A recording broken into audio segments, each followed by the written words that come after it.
Irmãos, apesar de na semana passada, no último domingo, nós termos iniciado a exposição da primeira carta de Paulo aos Coríntios, hoje nós vamos meditar num texto da carta aos Hebreus. Hebreus é uma carta que nós não temos certeza a respeito de quem foi o seu autor. Há muita especulação a respeito de quem escreveu essa carta. Alguns dizem que foi Apolo, outros dizem que foi Paulo, ou até mesmo há quem atribua a autoria da carta a uma mulher. O texto de Hebreus, no entanto, ele tem características dos escritos paulinos. Então, há uma probabilidade muito grande de que quem tenha escrito essa carta tenha sido o próprio apóstolo Paulo, escrevendo da mesma forma com que ele escreveu as igrejas por onde ele passou e as igrejas que ele havia fundado. O que nós sabemos a respeito dessa carta é que é uma carta que Paulo, provavelmente Paulo, não sabemos quem é exatamente o autor, mas uma carta que o autor escreve a cristãos judeus que haviam se convertido ao cristianismo, mas que por conta da perseguição estavam na iminência de abandonar a fé evangélica ou a fé em Cristo Jesus. Se você pensar que os judeus não sofriam qualquer tipo de retaliação do Estado, mas agora por causa da fé em Cristo estavam passando por dificuldades e com um desejo ardente de voltarem ao judaísmo, nós podemos compreender muito do conteúdo da carta que este autor escreve a essa igreja. Uma igreja de crentes, no entanto, uma igreja de crentes que, por conta das dificuldades, pensavam em abandonar a fé em Cristo Jesus e voltar ao judaísmo. A carta, ela é rica, portanto, no seu conteúdo cristológico, ou seja, aquele que escreve a carta, ele busca mostrar a excelência de Cristo e a superioridade de Jesus em relação aos ritos e símbolos do judaísmo. Então, o que o autor procura fazer durante toda a carta é mostrar àqueles novos cristãos que abandonar o cristianismo seria uma grande tolice, pois seria deixar aquilo que era superior em prol daquilo que era inferior essencialmente. A religião judaica, ela cumpriu o seu papel num período da história. Os cristãos, se assim podemos chamar, do Antigo Testamento, vivenciaram a sua religião como era para ser vivenciada num determinado período da história. No entanto, todos aqueles ritos e símbolos que o próprio Deus havia estabelecido para o convívio e o relacionamento da igreja com Ele mesmo, havia sido superado na encarnação e no ministério de Cristo Jesus. Essa carta, portanto, ela tem um conteúdo de encorajamento. Se nós pensarmos qual é o propósito do autor em escrever essa carta, o propósito é encorajar os novos cristãos a permanecerem na fé, mesmo em meio às dificuldades e às tribulações provocadas até mesmo pela fé cristã. Ou seja, se tornaram cristãos e agora, por conta da sua fé, estavam sendo perseguidos. Mas o autor, ele busca, portanto, encorajar. Essa é a tônica da carta. É um encorajamento, mostrando quão Cristo é superior à antiga religião deles. O texto que nós vamos ler é o capítulo 12, do verso 1 até o verso 3. É um texto pequeno, nós vamos ler apenas esses 3 versos. Hebreus, capítulo 12, verso 1 até o verso de número 3.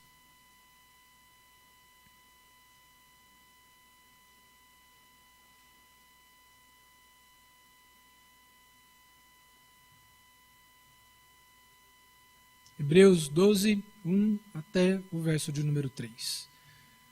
Diz o texto da seguinte forma: Portanto, também nós, visto que temos a rodear-nos tão grande nuvem de testemunhas, desembaraçando-nos de todo o peso e do pecado que tenazmente nos assedia, corramos com perseverança a carreira que nos está proposta, olhando firmemente para o autor e consumador da fé, Jesus, o qual, em troca da alegria que lhe estava proposta, suportou a cruz, não fazendo caso da ignomínia, e está assentado à destra do trono de Deus. Considerai, pois, atentamente aquele que suportou tamanha oposição dos pecadores contra si mesmo, para que não vos fatigueis desmaiando em vossa alma. Vamos orar? Senhor nosso Deus e nosso Pai, nós nos colocamos diante de Ti, ó Deus Santo, nesta noite, neste momento tão magnífico, ó Deus, que é o momento onde temos a oportunidade de meditar nas Sagradas Escrituras.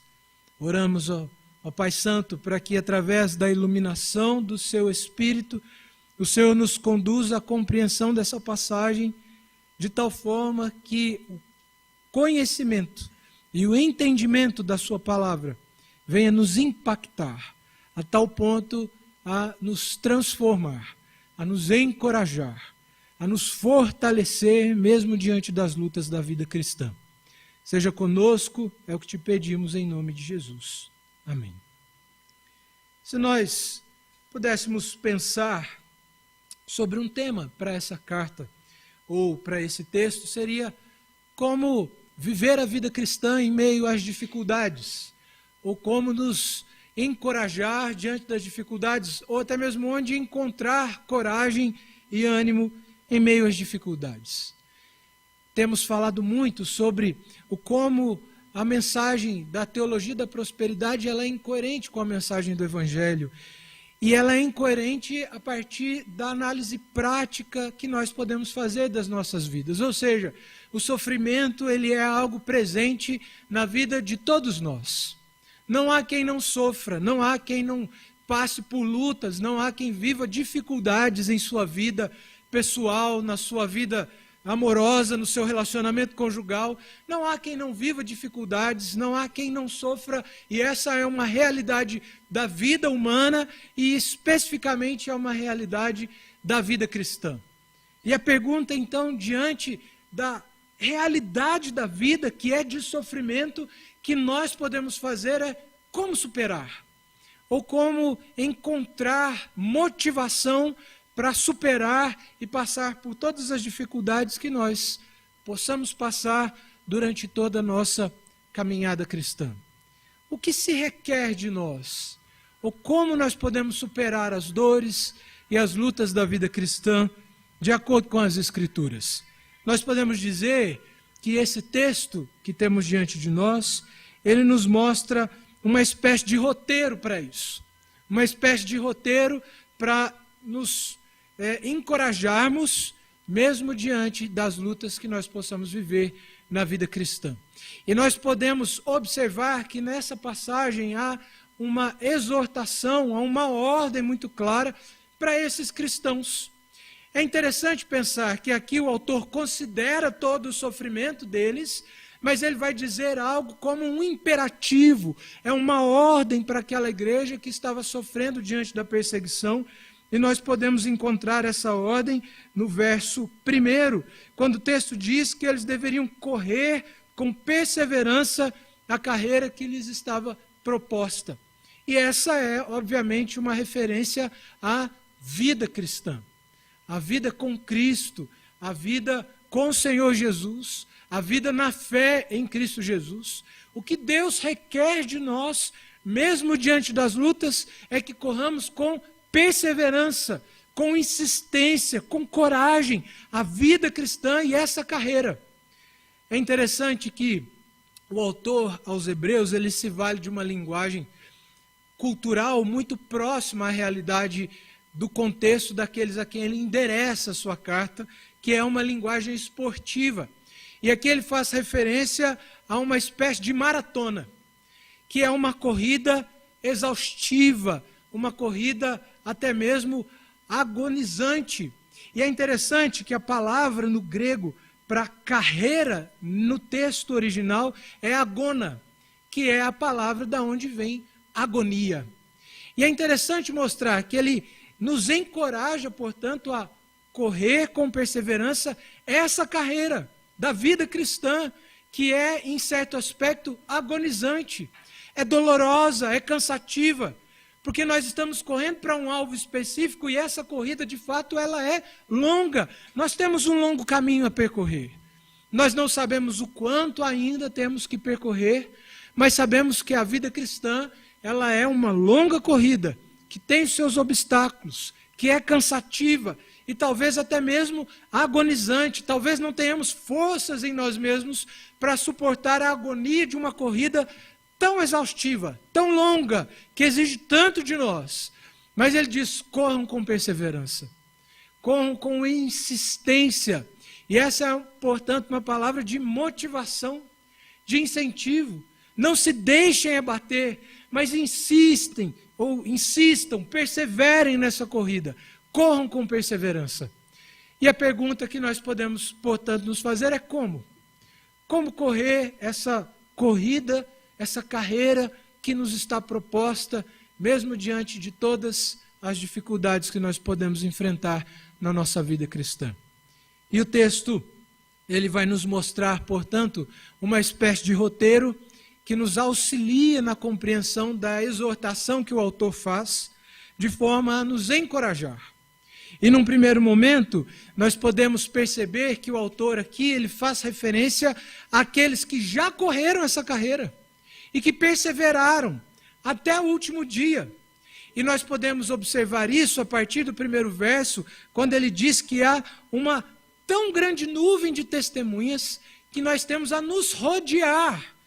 E essa é uma referência àqueles que no passado viveram a carreira da vida com Deus e suportaram as mais terríveis dores e dificuldades. Mas que mesmo diante das lutas, mesmo diante das dificuldades, perseveraram. E nós podemos observar uma lista que o próprio autor faz a respeito dessas testemunhas. De quem ele está falando?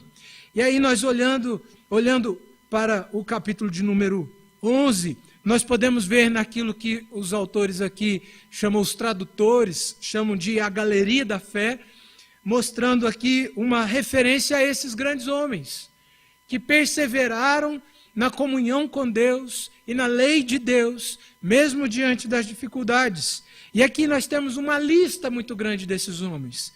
O texto faz referência aqui a Abel, a Noé, a Abraão e aos patriarcas, uma referência a Moisés, a Raabe, e por último o texto vai fazer uma referência clara a Cristo Jesus.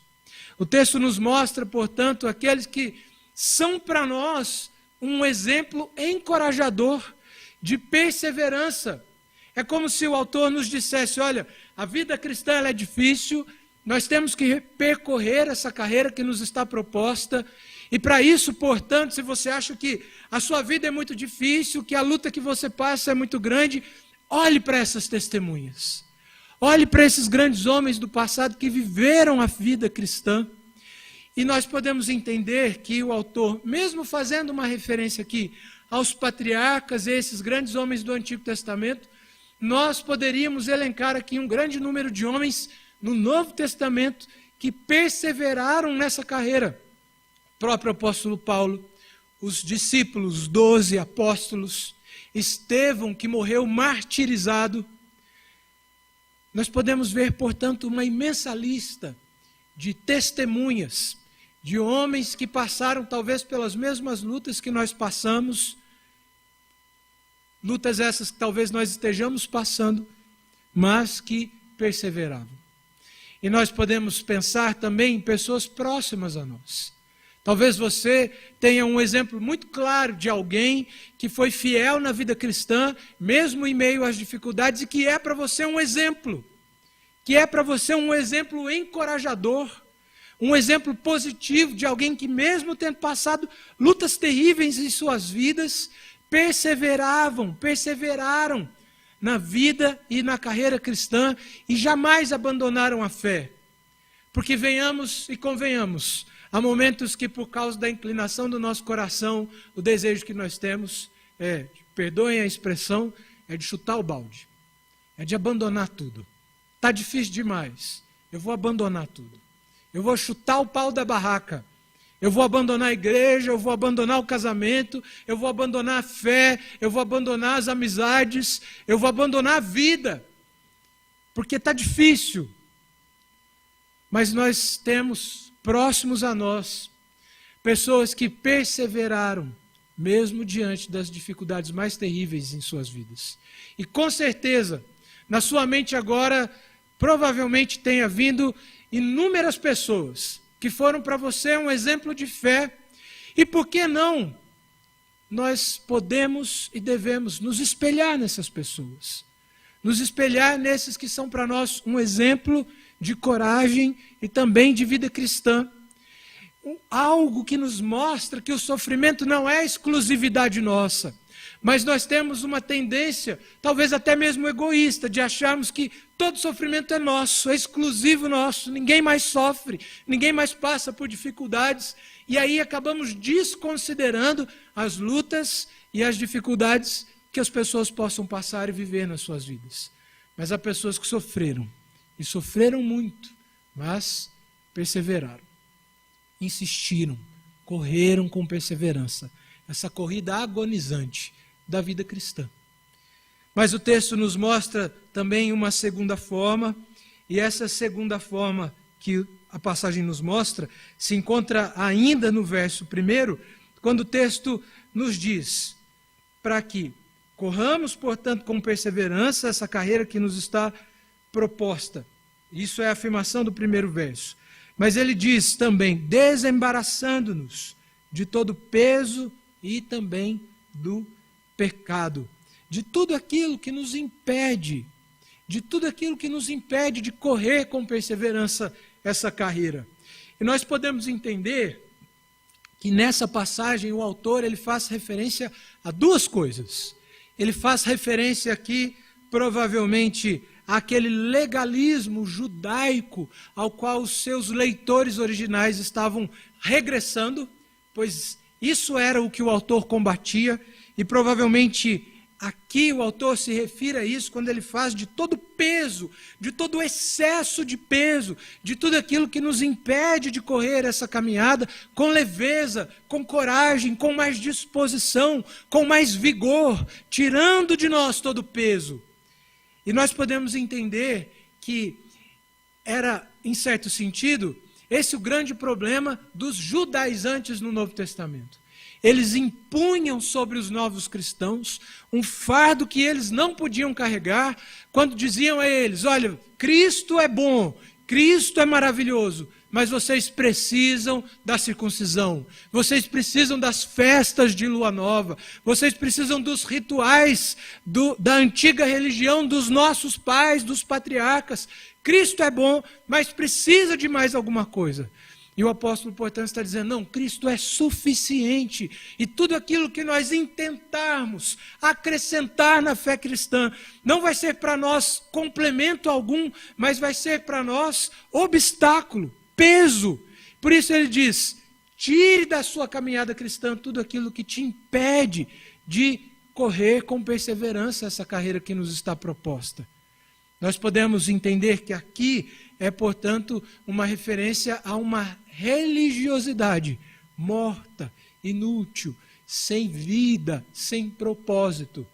E nós podemos encontrar resquícios dessa religiosidade quando nos vemos adorando ao Senhor, mas buscando mais alguma coisa que possa nos satisfazer e trazer para nós satisfação.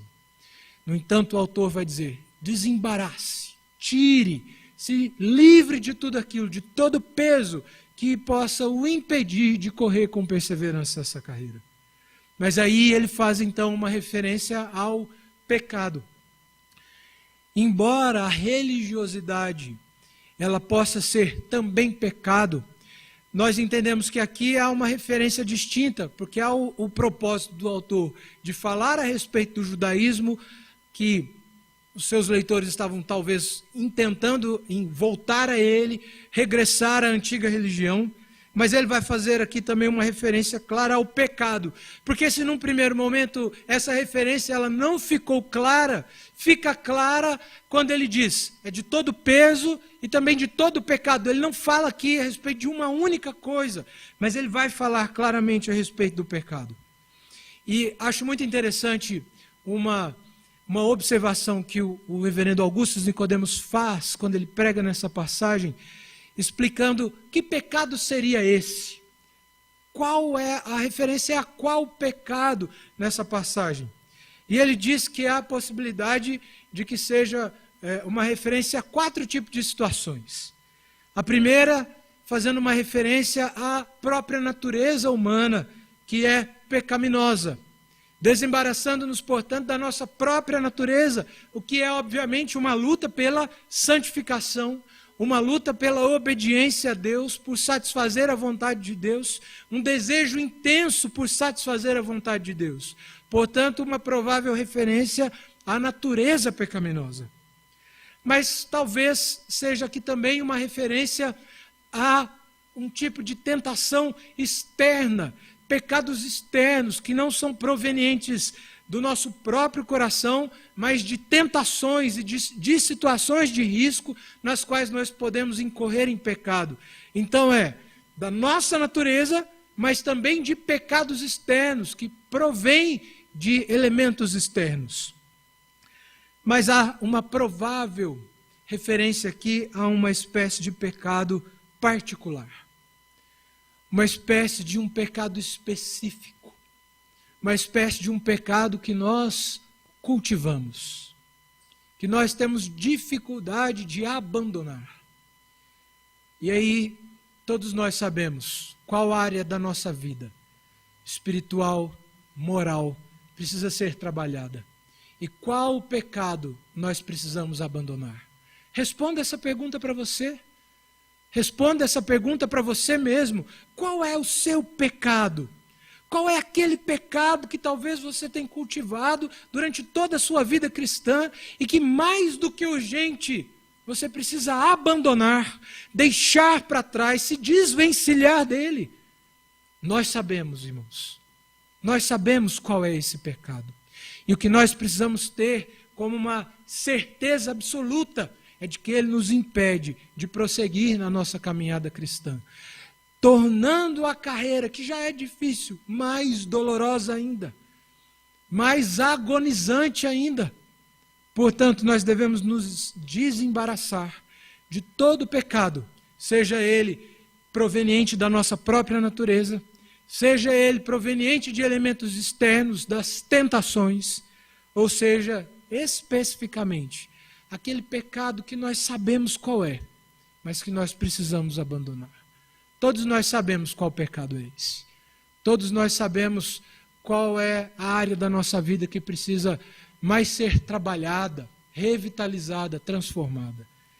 E para que nós tenhamos, portanto, condições de persistir e de correr essa carreira, nós precisamos abandonar todo esse pecado.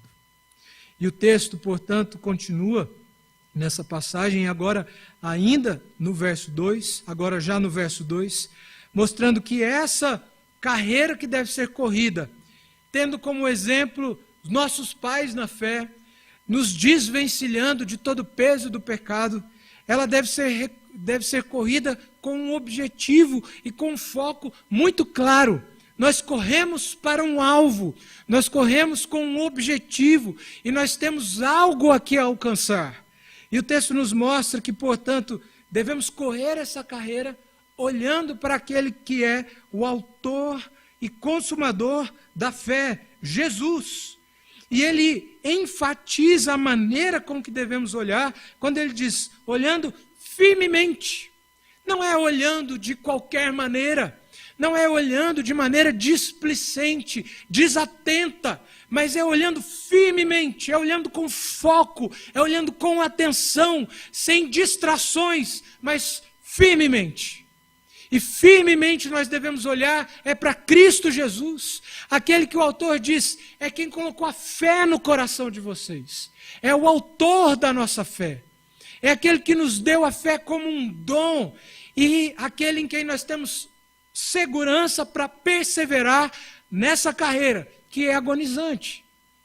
E se nós tivemos até aqui, e temos bons exemplos grandiosos de pessoas que correram com perseverança, nós podemos dizer, Jesus, ele é o supremo exemplo. É aquele que correu com perseverança a carreira que lhe estava proposta. E o texto nos diz que ele suportou a cruz, não fazendo caso da ignomínia, ou seja, da vergonha, da humilhação, em troca da alegria que lhe estava proposta. Qual é essa alegria? O texto nos mostra no final da passagem, mostrando que como uma recompensa, ele está assentado à destra do trono de Deus. Todo cristão, portanto, que persevera na fé cristã, tem como recompensa uma recompensa semelhante à de Cristo Jesus.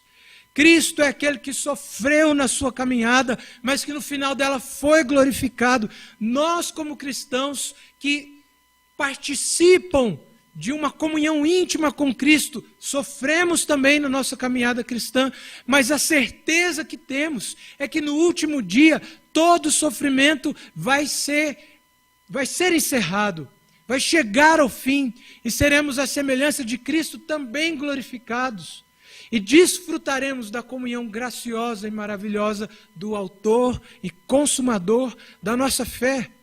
Então, diante das lutas, nós não devemos olhar para os problemas. Se nós fixarmos a nossa atenção nas adversidades, nós não teremos condições de prosseguir. Mas os problemas não devem ocupar toda a nossa atenção. Aquilo sobre o que devemos repousar os nossos olhos e a nossa esperança é Cristo, é Jesus. Ele é o nosso Senhor. Ele é aquele a quem percorremos, a quem temos como um alvo. Nós queremos alcançar a Cristo Jesus e, portanto, devemos correr com perseverança, olhando para aquele que é o nosso alvo, que é o Senhor. O texto, como uma espécie de complementação, ele diz no verso 3 que, portanto, devemos considerar atentamente aquele que suportou tamanha oposição de pecadores contra si mesmo. Devemos olhar firmemente para Jesus, mas devemos considerar atentamente, olhar exclusivamente para Jesus. É isso que o texto nos diz, quando afirma que devemos olhar com perseverança, firmemente, e considerar a Jesus. Ele é o supremo exemplo. E devemos, portanto, olhar exclusivamente para Cristo Jesus. Ele deve ser o foco das nossas atenções, mesmo diante das dificuldades que possamos viver na vida cristã. E o texto nos diz, para que não vos fatigueis, desmaiando em vossa alma. Para que, portanto, nós podemos e devemos olhar para Cristo? Para que não desmaiemos, nos desanimemos durante a corrida. Para que não cheguemos à exaustão ao ponto da morte das nossas almas. Nós devemos, portanto, olhar atentamente para Cristo Jesus. Para que no final dessa corrida, nós não cheguemos no final dela como quem está cambaleando. Me vem à mente, pensando nesse texto, uma imagem muito clássica de uma corredora que há tempos atrás, numa maratona, ela concluiu a corrida cambaleando. Provavelmente você já viu essa imagem na televisão. Cambaleando, sendo escorada. E quando ela cruza a linha de chegada, ela desmonta. Essa é uma figura clara para nós. Essa é uma figura clara de quem corre a vida cristã. Aquele que não persevera, olhando firmemente para Cristo Jesus, corre como quem cambaleia, como quem precisa ser escorado, como quem está prestes a desmaiar em sua alma. Portanto, diante das lutas que nós possamos viver, nós devemos olhar para Cristo Jesus, pois é só nele que nós temos condições de suportar as adversidades da vida. É só nele que nós temos condições e a certeza de superarmos os problemas da vida cristã. e de termos a nossa fé e a nossa esperança preservadas, guardadas em Cristo Jesus. Não devemos nos deixar levar por um discurso triunfalista, que afirma que você não vai ter problemas, de que você não vai ter dificuldades ou lutas em suas vidas, mas devemos ter a certeza de que mesmo que as lutas nos sobrevenham, nós temos Cristo como o maior dos exemplos. Obviamente, Cristo não é apenas um exemplo para nós.